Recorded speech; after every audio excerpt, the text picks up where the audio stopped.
everybody. This is Pastor Susan, and welcome to another day of devotions as we are thinking about how important community is as we face life's challenges, as we face the journey that is the walk with Christ together. And today we're going to be talking about what happens when you face trouble. What's your safety net? Well, in a word, it's community. And I can testify to that. And I remember a time when life was kind of falling apart when my mother passed away, as a matter of fact. And it was a really, really hard time. My mother had an aneurysm, and by the time I received word and was able to get to her, she was in a coma. And it lasted for close to 2 weeks. And during that time when I was away from the church, it was difficult, but the church stepped up. They stepped up big time. And I remember when she finally passed and we had the funeral service a few days later, that a whole group of people, they traveled like 3 hours to come, but a whole group of people from the church came, and I just felt literally buoyed up by them. Have you ever had a time when you were going through something that was so hard, so difficult, and you knew that there was somebody there to support you?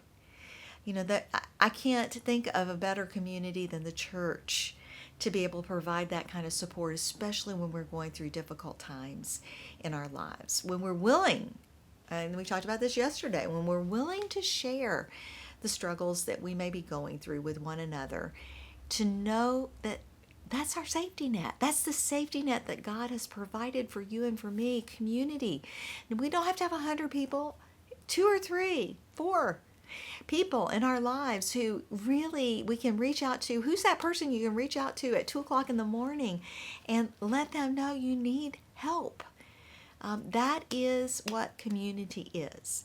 We certainly wouldn't want to leave somebody in the waiting in the hospital when somebody's been in a tragedy of some kind. We wouldn't want to have somebody trying to make all of the arrangements for a loved one who's passed away without the support and the prayers of people that love them.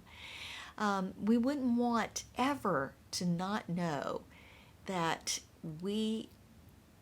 somebody doesn't have our back. Sometimes I've been in a situation where I've thought I've needed to buck it up and hold it all in myself. But one of the things that I have found is when I am willing to trust and I am willing to be real with others, always, always, always, God provides such blessings that come through the love and support of a card, of a phone call, of a text, something that says, I got your back. I've got your back, and I love you, and you're worth it. Today, are you willing to be the kind of person that will be real with another, to let them know what your needs are? It's one of the hardest things that I have as a 2 on the Enneagram is to identify my true needs.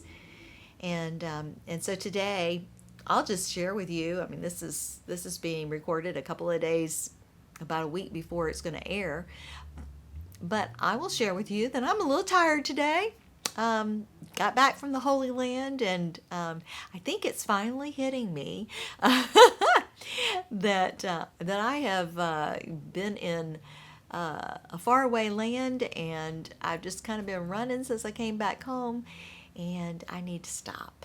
So prayers for me, whenever you think about it, but prayers for me that I will take good care of myself, but also know that others are there to rely on as well. May that be so for you as well, that you will let others know what you need, and trust that because we are in Christian community together, that God will provide for our needs with support, with love, with food, with all kinds of presence, a ministry of presence, one of the most important things. May that be so in your life and in mine this day and every day. Amen and amen.